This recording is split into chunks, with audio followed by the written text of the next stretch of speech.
if Nassim Nicholas Taleb talks about black swans, for example, when he wrote it, I don't know, 15 years ago or something, he was talking about rare events that have kind of an oversized impact. What I'm talking about is that the most predictable or repeatable way to produce things today is by producing these type of black swans all the time. That basically everything we produce is increasingly dependent on these type of dynamics. So it's not like things that happen every 5 years and ruin everything. It's like whatever you're doing today, you just have no idea what's going to come out of it. And you have to make bets in a completely different way. Another aspect of Taleb's work, which is relevant here, in the Black Swan, he also spoke about scalable and non-scalable occupations, where a scalable occupations like a music star, for example, you can make tons of money, but unless you're the absolute best, you make nothing. A non-scalable occupation, I don't know, a chiropractor, a prostitute, as Taleb gives as an example, basically your income is capped, but your downside is also limited. And in the past, you had a choice. You could try to become the next Taylor Swift, or you could become the local chiropractor. Today, part of what technology is doing, it's making all professions scalable. So a Peloton instructor, one of the most physical in-person jobs in the world, can actually service 1.5 million people. And he's not exactly a media star because he's doing it live. He's giving shout outs to people, just like the star on OnlyFans, which is, again, one of the most physical professions in the world. She kind of has a relationship, as one analyst put it, it's kind of a hybrid between a porn film and a girlfriend.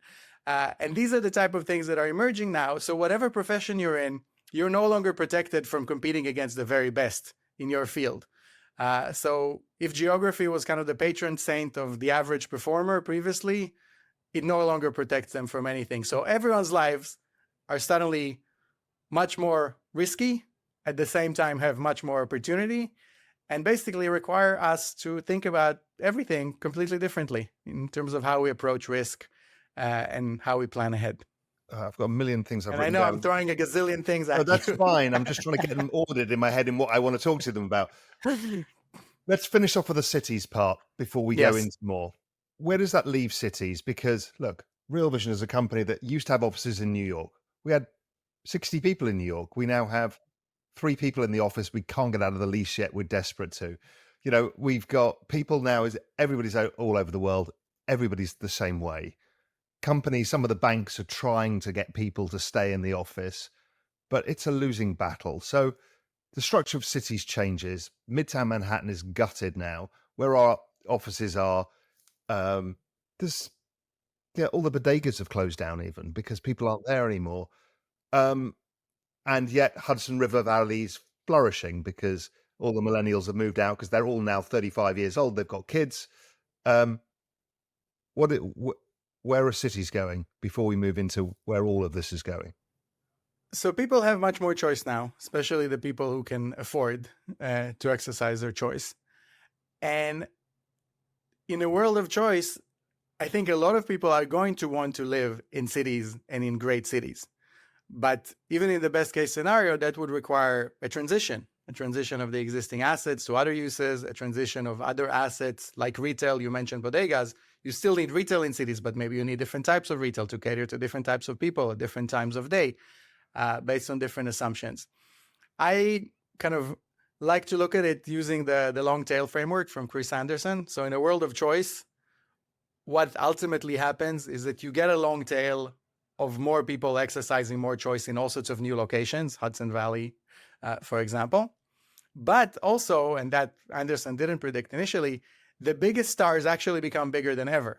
You get the Taylor Swift and the Avengers franchise, and basically the places that benefit from network effects and everyone always dreamed of participating in. So in a world where all the highest paid employees can live anywhere, many more people are going to want to live in Manhattan if they can, if there's enough housing there for them, and if the city can accommodate them. So I think we'll see some really, really big winners, bigger than ever. We'll see a longer tail of basically anywhere suddenly becoming relevant for high-paid employees to, pitch a tent in or buy a house in. And in between, there'll be a lot of losers, both like middle-sized cities, some of the large cities that are kind of not adapting properly or don't have any redeeming or attractive properties beyond just being a place to work. And either way, even in the best case scenario, it will be a painful process for cities that are often already kind of semi-bankrupt, struggle to provide basic services as it is, and are not famous for moving quickly or kind of, deregulating or unzoning or upzoning things that should be adapted.